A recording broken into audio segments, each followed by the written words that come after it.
Welcome to Disrespectfully Agree with Oatman and LJ. I am LJ. Across from me is Mr. Oatman. I am Oatman on and off the great.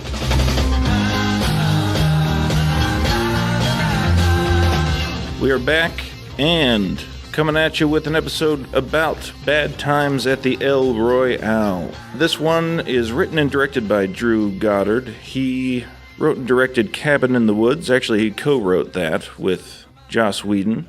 Have you seen that film, Owen? I have. And at long last, people have been telling me about it for years, and I was like, that looks like dog. But it turned out good. Yeah, it's interesting. Yeah, I liked it. It was more intelligent than I thought it would be. Yeah, it's a weird kind of deconstruction of the horror film. Absolutely. With a lot of clever twists. Not all of them are clever, but a lot of them are. And he also worked on Buffy and Angel back in the day, worked on Lost, Daredevil, and that's a pretty damn good resume. And he's more recently been working on, as an executive producer, I believe, on The Good Place, which you and I have been watching. This film stars a lot of people, but we got Jeff Bridges in here, Cynthia Erivo, if I'm saying her name right, Dakota Johnson, John Hamm, Chris Hemsworth, a lot of folks in there. Lewis Pullman, who I guess is Bill Pullman's son. And Dakota is Don Johnson's daughter. That's right. Nick Offerman has a small part in this. I saw that. Where the hell was Nick Offerman? He was the guy at the beginning. Guy in the beginning. Oh, that we never see his face. Basically, yeah, I guess that's true.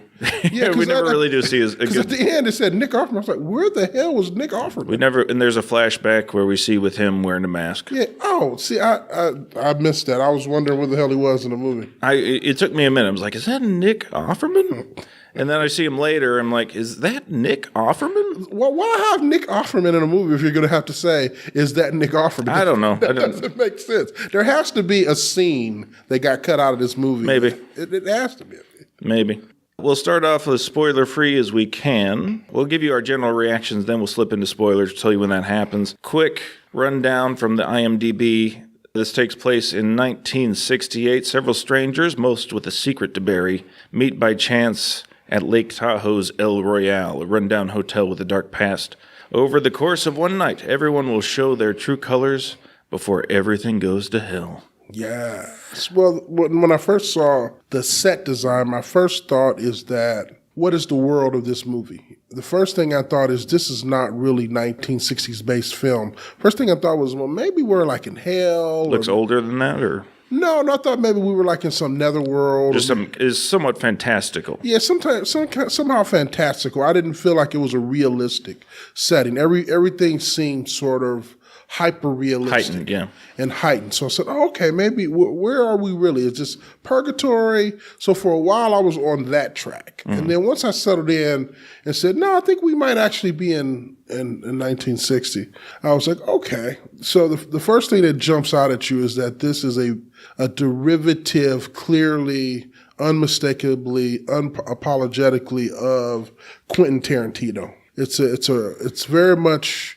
a Tarantino vibe. It's the style, the dialogue, all of that is kind of the structure of the piece is very what do you call it? Chapter-like in their vignettes and things. Absolutely. Yeah. I mean, it rips off Tarantino so blatantly it's not even worth the comment. I want somebody to come in here and say this isn't a Tarantino certainly inspired film. But I don't say that as a pejorative, because the one thing that I liked about this film, and I don't know if this is a spoiler or not, but the one thing I liked about this film is I see so many Tarantino ripoffs. That are just bad. That are just bad. Yeah. And the one thing that this one got and understood is, just because you're doing quirky characters does not mean that they can't have a core, that they can't have a center. Like, these were real characters. They're not just caricatures. Yeah, they're not caricatures. They were facing real obstacles. They had real edges to them. And unlike many other Tarantino ripoffs,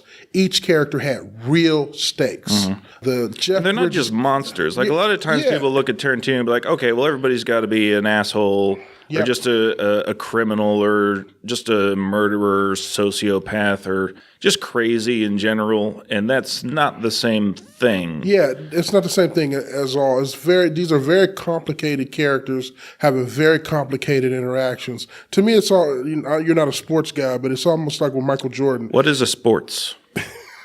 Yeah, exactly. What is a sports? People always talked about Michael Jordan, about how he was this great scorer, but what people always missed about him was how good he was at defense. That was almost as integral to his success as the scoring. It's the same thing with Tarantino. Don't forget Space Jam. And Space Jam.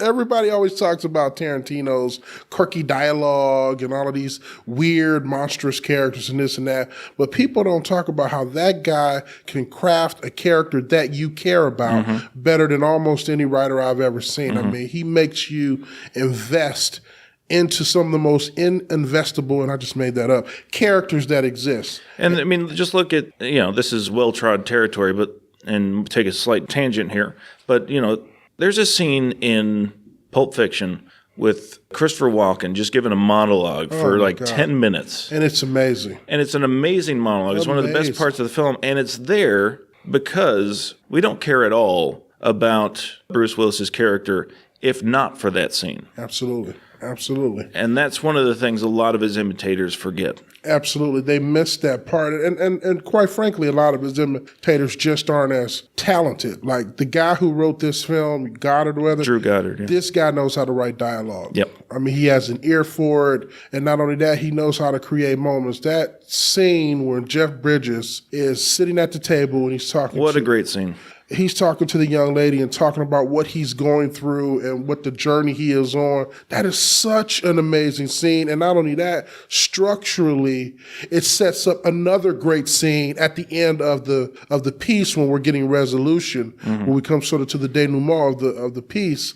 It sets it up at the end too. I'm like, that's just a good writer. Like somebody who doesn't know what they're doing would look at that and say, like, what's this? Get this out of here. It's just two people talking to each other about their feelings or their history or something. Cut that out. It's like, no, you don't get it. Yeah, it's such an amazingly, wonderfully structured scene. And not only that, the way in which it jumps around, usually those type of films, they'll lose me or I'll kind of have trouble grasping where I'm at. He has a way of differentiating all of these different time periods within the piece where he's jumping around, but he makes all of them cohesive. He does that thing where he'll show one scene from a bunch of different angles, but he makes that work. It's such a seamless piece of especially filmmaking. Early on. The transitions, just like next chapter 2 or whatever, and put whatever's name up there so we get their perspective. It's often, especially early on, it's not going back in time. The time continues to go at the same length. We don't retread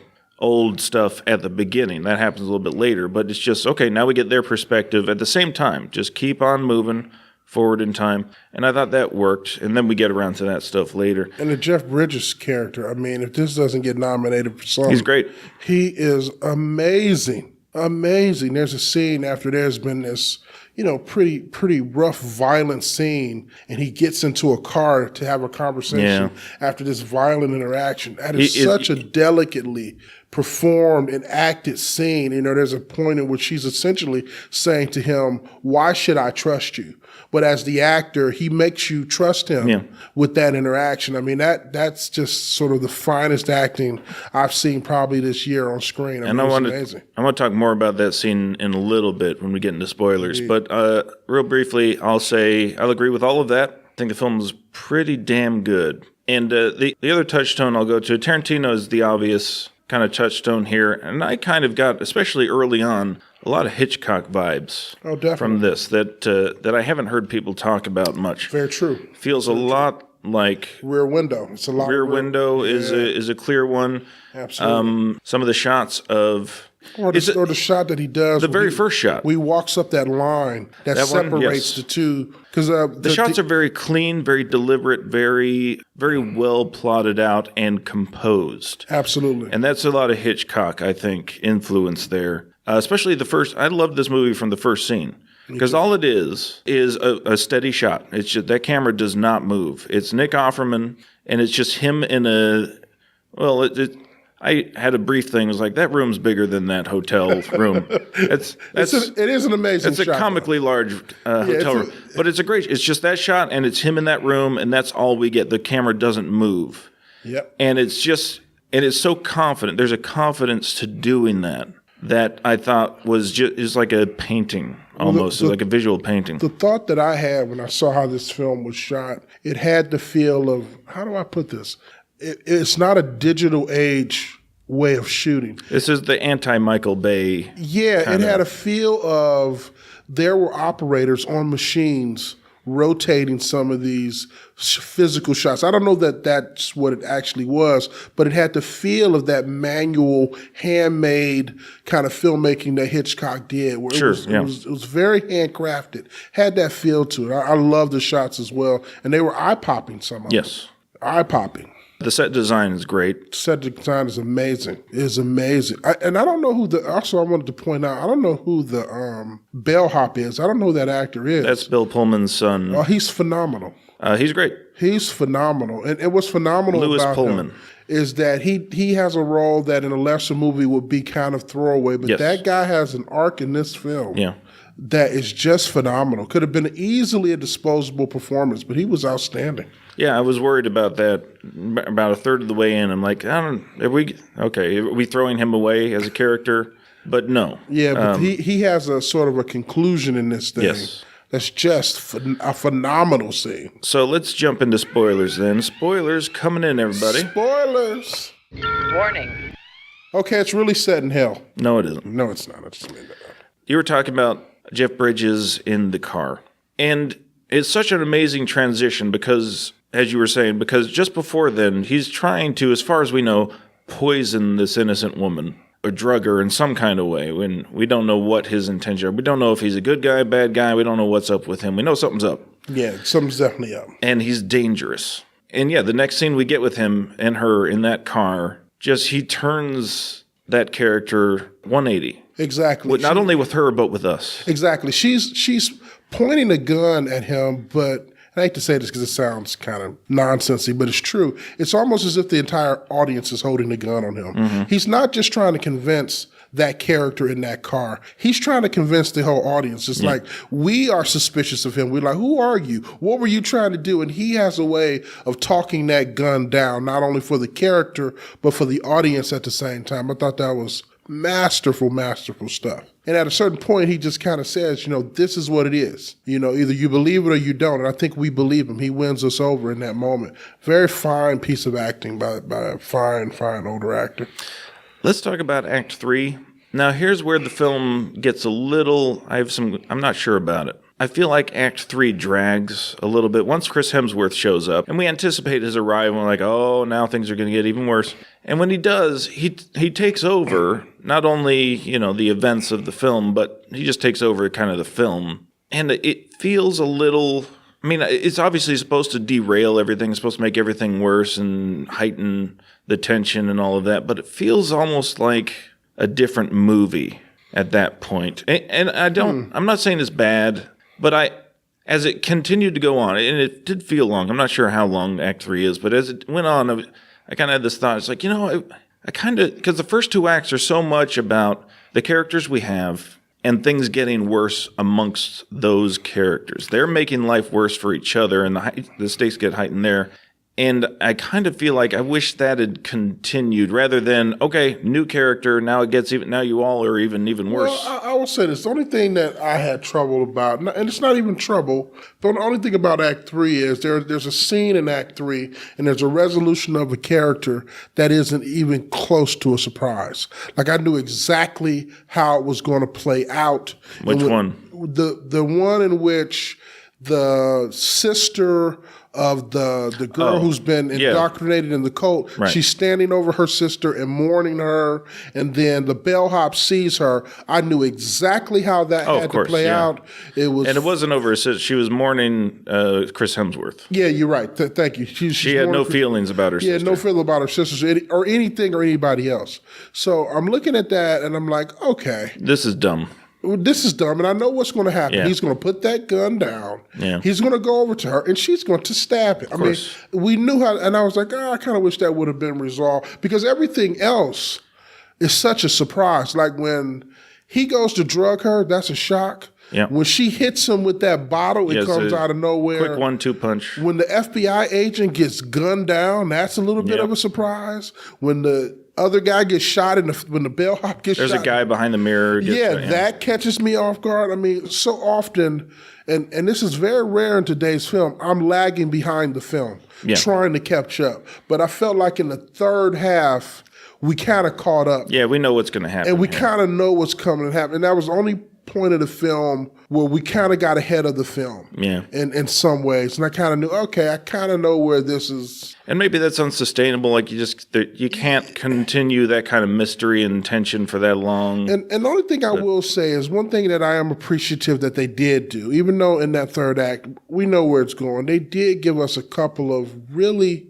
nice little nuggets in there. I loved the African-American female's interaction with Chris Hemsworth. It was that scene is great. It's great. Her dialogue with him. Oh, that's such a wonderful... Where she's like, I know who you are. She sees right through him. Exactly. And he is revealed. Oh, I love that scene. It was so great. And I love the scene, and it's a little one where the preacher is saying, I don't know.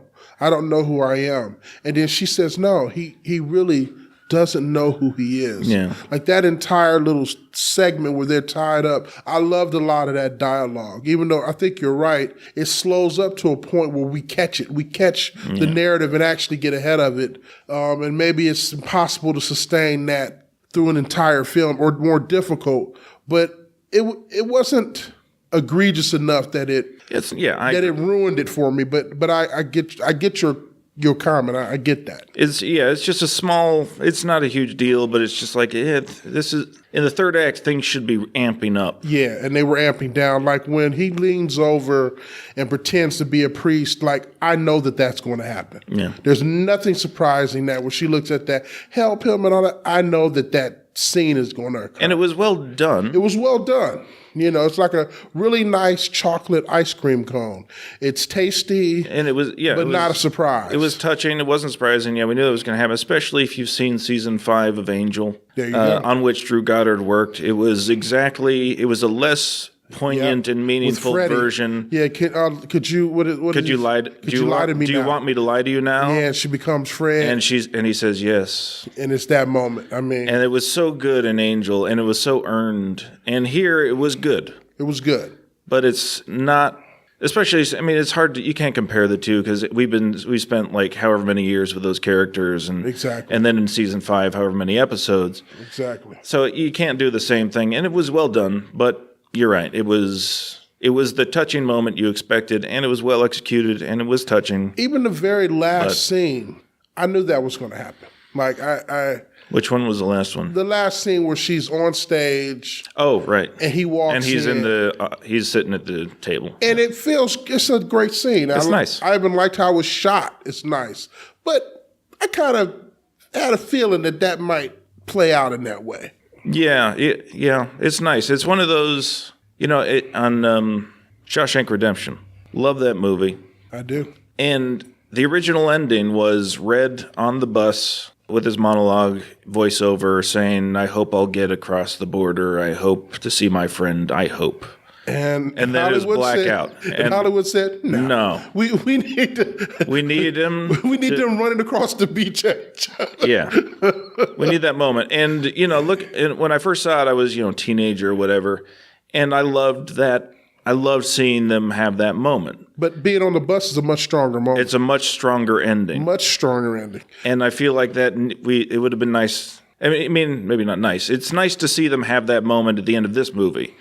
But also, if we just get them leaving, exactly, that's your ending. That's your ending. But it's like, okay, I'll go with it. It's almost as if the film had earned enough credits for me, right? That I was like, okay, I'll go with you. Fine, let's go to the club and see her sing. Yeah, it's a little bit too nice. Yeah, it's a little clean. I'm like, okay, I can do it. Really, the ending is them walking out in the rain. Yeah. After all of the carnage that has happened as it burns to the ground. Yes. That's the ending. That's the ending. But I'm like, okay, fine. I mean, okay, I get it. But I do want to emphasize, we've been putting up some nits here to pick, but it is. The movie is great. It really is good. Fantastic effort. I mean, Cabin in the Woods was good. Well, but this is a step above. As a comparison, and we have talked about Tarantino as a touchstone. At the end of Hateful Eight, that's the way that ends. Yeah. You know what I mean? They're laying there in the cab with the letter. And I mean, this movie has more heart than a lot of Tarantino stuff does. I'm not saying he doesn't have heart in it. I mean, all this stuff you said about Tarantino is true. But let me put it another way: sentimentality. I mean, the end of Hateful Eight is great, but he rarely has characters who. This isn't true. I'm going to take it back. Yeah, I don't know. I agree with that. I don't know what to say. I think he's, and I've always said this and been laughed out of the room. I think he's very sentimental in a lot of his characters. I think he's very sentimental. Yeah, he's just sentimental. Maybe it's just less transparently so. Transparently so. You mentioned that scene with Butch. That's an extremely sentimental in some ways scene. It's rough but fair. And that's what I've always liked about. I guess my point is the edges are less sharp here. True. I agree. Compared to a Tarantino, it's a softer. Yeah, it's less edge to this one. Definitely. Maybe that's what I mean. Definitely. But and that's probably where that ending comes from. It's like, let's feel a little good about this. Yeah. At the end, but still, overall, a fine effort. And ironically, Cabin in the Woods is a much darker ending. Yeah, actually. Now that I think about it, now there's a hard ending. Yeah. Exactly. Go see Bad Times at the El Royale. It's worth your time. Yeah, and I will say this is one of those kind of films where when this pops up again, I'm going to watch this again. Yeah, I think I'm going to see this in the theater one more time at least. Yeah, I'm definitely going to check this out again. Very good film, and I love the young lady from Broadway. She's great. I mean, her voice is amazing. Oh, it's amazing throughout. I think that's the young lady that played on in Color Purple as Celie On Broadway? Yeah, I think she won an award for it or Probably. something, if memory serves. Because I know she has a movie coming up. I think she's in Widows, too. Okay. With, oh, yeah. Who's the Black Meryl Streep? Yeah, I'm blanking on her name. I Have Her Face. There you go. Yeah, I think she's in that. Liam Neeson is the Sean Bean of that movie. Where Exactly. It looks like he dies pretty early on in that one. Pretty early on. Check us out on our webpage, disagreepodcast.com. Check us out on Facebook, Disrespectfully Agree. We are on the Apple iTunes Music Store. We are in the podcast app. We are on Google Play Music. Drop us a review. Tell a friend, please. Help us grow the show. And with that, we look forward to talking at you next week. Bye. Peace and chicken grease.